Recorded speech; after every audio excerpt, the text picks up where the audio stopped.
Hello दोस्तों, welcome to GK GS M point. आप सभी का स्वागत है आपके अपने YouTube channel GK GS M point में। तो दोस्तों, आज मैं लेके आई हूँ आपके सामने मध्य प्रदेश पटवारी परीक्षा 2017 के पुराने पेपर। और ये पेपर आपका हुआ था 9 दिसंबर 2017 को शिफ्ट 1 में। तो चलिए स्टार्ट करते हैं। पहला क्वेश्चन है दोस्तों, फेसबुक क्या है? क्या आपसे क्वेश्चन पूछ रहा है यहाँ पे कि फेसबुक क्या है दोस्तों। ठीक है, तो आपके सामने ऑप्शन क्या क्या दिया गया है। तो यहाँ पे आपको ऑप्शन दिया गया है सोशल नेटवर्किंग वेबसाइट, कोई पुस्तक, एक पुस्तक वाला पृष्ठ या इंटरनेट। ठीक है, क्या आपसे पूछ रहा है फेसबुक क्या है? तो दोस्तों फेसबुक क्या है? फेसबुक है दोस्तों सोशल नेटवर्किंग वेबसाइट। क्या है? सोशल नेटवर्किंग वेबसाइट है दोस्तों, जिसके जरिए आप क्या कर सकते हो, लोगों से कम्युनिकेट कर सकते हो। ठीक है, कैसे? चैटिंग के थ्रू, वीडियो कॉलिंग्स के थ्रू, वॉइस मैसेजेस के थ्रू। ठीक है, इस पे क्या कर सकते हो, जगह जगह लोगों से जुड़ सकते हो। तो ये क्या है? आपका सोशल नेटवर्किंग वेबसाइट है। तो ऑप्शन नंबर 1 क्या है इसका राइट आंसर है। चलिए आगे बढ़ते हैं दोस्तों। अगला क्वेश्चन है आपके सामने, ये बताइए मुझे वेब ब्राउज़र कुकीज़ क्या है? क्या आपसे पूछ रहा है वेब ब्राउज़र कुकीज़ क्या है? तो दोस्तों आपको पता होना चाहिए वेब ब्राउज़र कुकीज़ यह एक छोटी फाइल है जिसमें यूज़र ब्राउजिंग डेटा है। क्या है दोस्तों? यह एक छोटी फाइल होती है जिसमें यूज़र ब्राउजिंग डेटा है। मतलब यूज़र ब्राउज़र्स पे जो भी सर्चिंग करता है, ठीक है, उसकी एक छोटी सी फाइल बन के कहाँ स्टोर हो जाती है? कुकीज़ में। तो ऑप्शन नंबर बी क्या है इसका राइट आंसर है। चलिए आगे बढ़ते हैं दोस्तों। अगला क्वेश्चन है आपके सामने, ये देखिए कि वीडियो फाइलें किस फॉर्मेट में उपलब्ध होती हैं। क्या क्वेश्चन आपसे पूछ रहा है? आपसे पूछ रहा है दोस्तों कि जो वीडियो फाइलें हैं किस फॉर्मेट में उपलब्ध होती हैं। तो आपको, हमको, हम सभी को पता होना चाहिए दोस्तों कि जो वीडियो फाइलें हैं ना, वो एवीआई फॉर्मेट में उपलब्ध होती हैं। किसमें? एवीआई फॉर्मेट में उपलब्ध होती हैं। तो ऑप्शन नंबर ए क्या है इसका राइट आंसर है। चलिए आगे बढ़ते हैं। अगला क्वेश्चन है आपके सामने, ये बताइए मुझे कि एमएस एक्सेल में वर्कशीट में सभी रो और कॉलम्स को सिलेक्ट करने के लिए किस कुंजी को दबाते हैं? क्या आपसे पूछ रहा है एमएस एक्सेल में वर्कशीट में सभी रो और कॉलम्स को अगर आप क्या करना चाहते हो, सिलेक्ट करना चाहते हो। ठीक है, सभी रोज और कॉलम्स को आप क्या करना चाहते हो दोस्तों, सिलेक्ट करना चाहते हो। तो इसके लिए कौन सी शॉर्टकट की यूज करते हैं? तो इसके लिए जो शॉर्टकट की यूज करते हैं वो है क्या? कंट्रोल के साथ ए बटन। क्या है? कंट्रोल के साथ ए बटन। इसका मतलब होता है सिलेक्ट ऑल। क्या होता है? सिलेक्ट ऑल होता है दोस्तों, ये आपको ध्यान रखना है। ऑप्शन नंबर ए क्या है इसका राइट आंसर है। और कंट्रोल के साथ बी बटन किस लिए यूज करते हैं? तो ये बोल्ट करने के लिए। कंट्रोल के साथ सी बटन कॉपी करने के लिए यूज होता है। तो ये आपको ध्यान रखना है। ठीक है, ऑप्शन नंबर 1 इसका राइट आंसर है। चलिए आगे बढ़ते हैं। अगला क्वेश्चन है आपके सामने, ये बताइए मुझे कि एमएस, क्या आपसे पूछा है कि एक एमएस वर्ड डॉक्यूमेंट में टेक्स्ट या स्थितियों का नाम निरूपण क्या कहलाता है? क्या आपसे पूछ रहा है दोस्तों कि एक एमएस वर्ड डॉक्यूमेंट में टेक्स्ट या स्थितियों का नाम निरूपण क्या कहलाता है? वर्ड काउंट कहलाता है, बुकमार्क कहलाता है, नामक शब्द कहलाता है, या क्रॉस रेफरेंस कहलाता है? क्या कहलाता है? तो दोस्तों ये कहलाता है क्या? बुकमार्क कहलाता है। ठीक है, क्या कहलाता है? बुकमार्क कहलाता है। सपोज करो आप एक स्टोरी पढ़ रहे हो, ठीक है, स्टोरी पढ़ रहे हो और स्टोरी बहुत ही लेंदी है और बीच में आपको कुछ काम पड़ गया।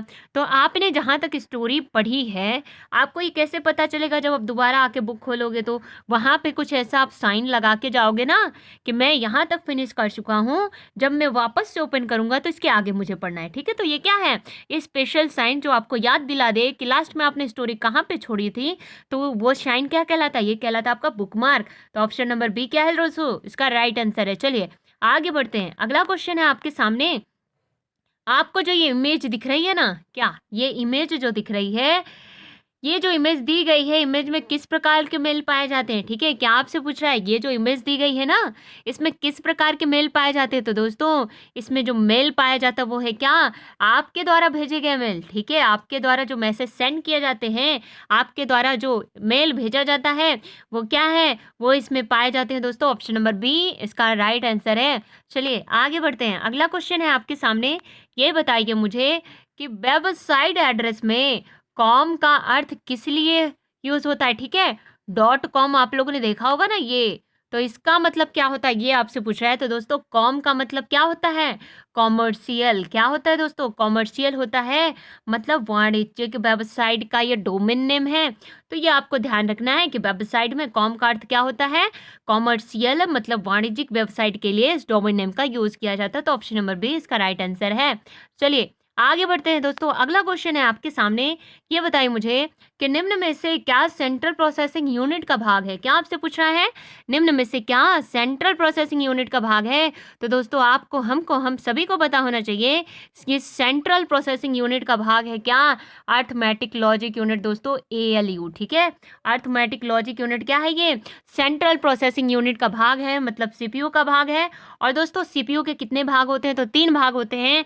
एक होता है ALU, दूसरा होता है कंट्रोल यूनिट, और तीसरा होता है आपका मेमोरी। ठीक है, तो ये आपको ध्यान रखना है कि ALU, कंट्रोल यूनिट और मेमोरी जो है ये CPU के भाग होते हैं। और यहाँ पे जो ऑप्शन दिए गए हैं उसमें से हमको एक दिख रहा है, वो क्या है आपका ALU, अर्थमेटिक लॉजिक यूनिट, इसलिए ऑप्शन नंबर 1 क्या है इसका राइट आंसर है। चलिए आगे बढ़ते हैं दोस्तों। अगला क्वेश्चन है आपके सामने, ये रहा। अब मुझे ये बताइए आप लोग, क्या पूछ रहा है, तो ये आपसे पूछ रहा है कि ये बताइए कि MS वर्ड 2007 में कैरेक्टर्स के फॉर्मेट कॉपी करने के लिए किस आइकन का यूज़ किया जाता है। क्या आपसे पूछ रहा है, सपोज कीजिए आपने MS वर्ड में एक टेक्स्ट लिखा। ठीक है, क्या लिखा, सपोज कीजिए एक नाम ही लिख लिया, मान लीजिए मैंने एप्पल लिख दिया। ठीक है, अब इस एप्पल में मैंने स्टाइलिंग क्या दी, बोल्ट स्टाइलिंग दे दी। क्या दे दी, बोल्ट स्टाइलिंग दे दी। ठीक है, फिर उसके बाद अंडरलाइन भी दे लिया, और ये कलर मैंने क्या रख दिया, रेड रख दिया। ठीक है, तो इसमें मैंने ये एडिटिंग कर ली। ठीक है, ये फॉर्मेटिंग कर दी इसमें। अब हम चाहते हैं कि हम जो दूसरा यहाँ पे नाम लिख रहे हैं, दूसरा जो नाम लिख रहे हैं, इसमें हमको ये लेंदी प्रोसेस ना करना पड़े, कि इसमें जो हम लोगों ने ऐप फॉर्मेट अप्लाई किया है, जो एडिटिंग की है, ये सारी एडिटिंग को हम कॉपी करके इसमें एज इट इज़ अप्लाई कर दे, ये भी बोल्ट हो जाए, इसके नीचे भी अंडरलाइन आ जाए। ठीक है, तो ये करने के लिए क्या करेंगे हम, इसका कलर भी रेड हो जाए, तो इसके लिए हम सीधे से एक टूल को यूज़ करेंगे, उसका नाम है फॉर्मेट पेंटर का। किसका, फॉर्मेट पेंटर का दोस्तों, ऑप्शन नंबर 1 क्या है इसका राइट आंसर है। चलिए आगे बढ़ते हैं दोस्तों।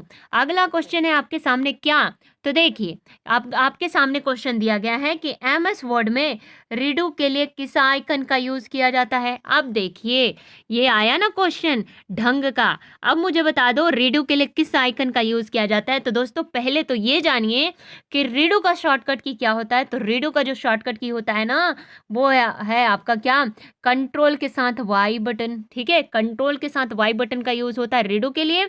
और दोस्तों रीडू के लिए जो साइन है, ये ऑप्शन नंबर A का जो साइन है, ये आपका रीडू के लिए। ठीक है, और अंडू के लिए कौन सा साइन होता है, तो दोस्तों अंडू के लिए जो साइन है वो है ये। और अंडू के लिए कौन सी शॉर्टकट की यूज़ होती है, तो अंडू के लिए जो शॉर्टकट की यूज़ होती है वो है आपका कंट्रोल के साथ जेड बटन। ठीक है, तो ये भी आपको ध्यान रखना है। यहाँ पे आपसे पूछा था रीडू के लिए, तो इसलिए ऑप्शन नंबर A इसका राइट आंसर है। और उसके साथ ही इसका शॉर्टकट की होता है कंट्रोल के साथ वाई बटन। चलिए आगे बढ़ते हैं दोस्तों। अगला क्वेश्चन है आपके सामने, ये बताइए मुझे कि MS वर्ड 2007 डॉक्यूमेंट में हेल्प मेन्यू खोलने के लिए कौन सी कुंजी दबाई जाती है। ठीक है, हेल्प विंडो अगर आप ओपन करना चाहते हो तो इसके लिए कौन सा शॉर्टकट की यूज़ करते हैं, तो इसके लिए जो शॉर्टकट की यूज़ करते हैं वो है क्या, आपका F1 बटन। ठीक है, फंक्शन की का F1 बटन प्रेस करते हैं, जिससे क्या प्रदर्शित होता है, हेल्प विंडो। ठीक है, तो ऑप्शन नंबर 1 क्या है इसका राइट आंसर है। चलिए आगे बढ़ते हैं दोस्तों। अगला क्वेश्चन है आपके सामने, ये बताइए विषम ज्ञात कीजिए। ठीक है, क्या है, विषम ज्ञात कीजिए। आपके सामने 4 ऑप्शन दिया गया है, जावा, C++, लाइनक्स। ठीक है, तो दोस्तों हम साफ साफ देख सकते हैं ये तीनों क्या है, ये सभी लैंग्वेजेस हैं। क्या है दोस्तों, लैंग्वेजेस हैं। लेकिन ये लाइनक्स क्या है, ये है आपका ऑपरेटिंग सिस्टम। क्या है, ऑपरेटिंग सिस्टम है। तो इनमें से अलग क्या हुआ दोस्तों, ऑपरेटिंग सिस्टम, इसलिए ऑप्शन नंबर D क्या है इसका राइट आंसर है। चलिए आगे बढ़ते हैं। अगला क्वेश्चन है आपके सामने, ये बताइए मुझे कि MS वर्ड में किसकी बात हो रही है, MS वर्ड 2007 में मार्जिन तथा पैराग्राफ के आरंभ के मध्य छूटा हुआ अंतराल क्या कहलाता है। ठीक है, आपसे पूछ क्या रहा है कि MS वर्ड 2007 में मार्जिन और पैराग्राफ के आरंभ के मध्य छूटा हुआ अंतराल क्या कहलाता है। ये हो गया पेज दोस्तों, और बीच में ये लिखा हुआ है पैराग्राफ। ठीक है, तो ये जो अंतराल छूटा हुआ है ना, ये जगह जो छूटी हुई है, तो इसको जो है, इसको क्या कहते हैं, ये आपसे पूछ रहा है। ठीक है, मार्जिन और पैराग्राफ के आरंभ के मध्य छूटा हुआ अंतराल क्या कहलाता है, अलाइनमेंट कहलाता है, इंडेंटेंस कहलाता है, स्पेसिंग कहलाता है, या गटर कहलाता है, क्या कहलाता है, तो दोस्तों ये कहलाता है क्या, इंडेंटेंशन। क्या कहलाता है, इंडेंटेंशन कहलाता है। ऑप्शन नंबर B क्या है दोस्तों इसका राइट आंसर है। चलिए अब आगे बढ़ते हैं। अगला क्वेश्चन है आपके सामने, ये बताइए कि कंप्यूटर माउस किस प्रकार का यंत्र है। क्या आपसे पूछ रहा है कंप्यूटर माउस किस प्रकार का यंत्र है? स्टोरेज है, आउटपुट है, इनपुट है, सॉफ्टवेयर है। ठीक है, तो दोस्तों कंप्यूटर माउस जो है किस प्रकार का यंत्र है? तो दोस्तों ये इनपुट यंत्र है। कैसा है ये? इनपुट यंत्र है। ठीक है, इनपुट डिवाइस है। इससे क्या करते हो आप? इससे आप कोई ऑप्शन सिलेक्ट करते हो। ठीक है, कोई इनपुट देते हो। तो ऑप्शन नंबर सी क्या है इसका राइट आंसर है। ठीक है, चलिए आगे बढ़ते हैं। अगला क्वेश्चन है आपके सामने, ये बताइए मुझे कि एक डेस्क संसाधनों और डेटा को साझा करने के लिए कई कंप्यूटरों से जुड़ा हुआ है। ठीक है, एक डेस्क संसाधनों और डेटा को साझा करने के लिए कई कंप्यूटरों से क्या जुड़ा हुआ है? इंटरनेट, नेटवर्क, बैकबोन या हाइपरलिंक। ठीक है, तो दोस्तों ये आपके सामने क्वेश्चन पूछा है कि एक डेस्क संसाधनों और डेटा को साझा करने के लिए कई कंप्यूटर से जुड़ा हुआ क्या है? इंटरनेट जुड़ा हुआ है, नेटवर्क जुड़ा हुआ है, बैकबोन या हाइपरलिंक। तो दोस्तों ये जुड़ा हुआ है क्या? नेटवर्क। ठीक है, तो ऑप्शन नंबर बी क्या है इसका राइट आंसर है। बहुत सारे कंप्यूटर जब एक साथ जुड़े होते हैं तो क्या बनाते हैं? नेटवर्क बनाते हैं। दोस्तों ऑप्शन नंबर बी इसका राइट आंसर है। चलिए आगे बढ़ते हैं। अगला क्वेश्चन है आपके सामने। अब मुझे बताइए सभी लोग कि कंप्यूटर एक क्या है? क्या आपसे पूछ रहा है कंप्यूटर क्या है? दोस्तों mechanical device, electronic device, electrical device या नेटवर्किंग टूल क्या है? तो दोस्तों क्या है कंप्यूटर? कंप्यूटर हम तो बचपन से पढ़ते आए हैं क्या? इलेक्ट्रॉनिक डिवाइस है। ठीक है, तो ऑप्शन नंबर बी क्या है इसका राइट आंसर है। चलिए आगे बढ़ते हैं। अगला क्वेश्चन है आपके सामने, मुझे ये बताइए कि आपसे क्वेश्चन पूछ रहा है क्या? तो आपसे क्वेश्चन पूछ रहा है दोस्तों कि एमएस एक्सेल में सेल कंटेंट को एडिट करने के लिए कि निम्न में से कौन सी विधि सही नहीं है। ठीक है, आपसे क्या पूछ रहा है? एमएस एक्सेल में से सेल कंटेंट को एडिट करने के निम्न में से कौन सी विधि सही नहीं है? ऑल्टर कुंजी दबाना, F2 कुंजी दबाना, सेल में डबल क्लिक करना या कंट्रोल की दबाना। ठीक है, तो दोस्तों इसका जो राइट आंसर है वो क्या है? ऑल्टर की दबाना जो है ये सेल कंटेंट को एडिट करने का सही विधि नहीं है। ऑप्शन नंबर एक क्या है इसका राइट आंसर है। चलिए आगे बढ़ते हैं। अगला क्वेश्चन है आपके सामने कि एमएस एक्सेल में एक रो एक कॉलम के प्रतिच्छेदन को क्या कहा जाता है? क्या आपसे पूछ रहा है? एमएस एक्सेल में एक रो और एक कॉलम के प्रतिच्छेदन को क्या कहा जाता है? वर्ग कहा जाता है, रो, सेल या वर्कशीट।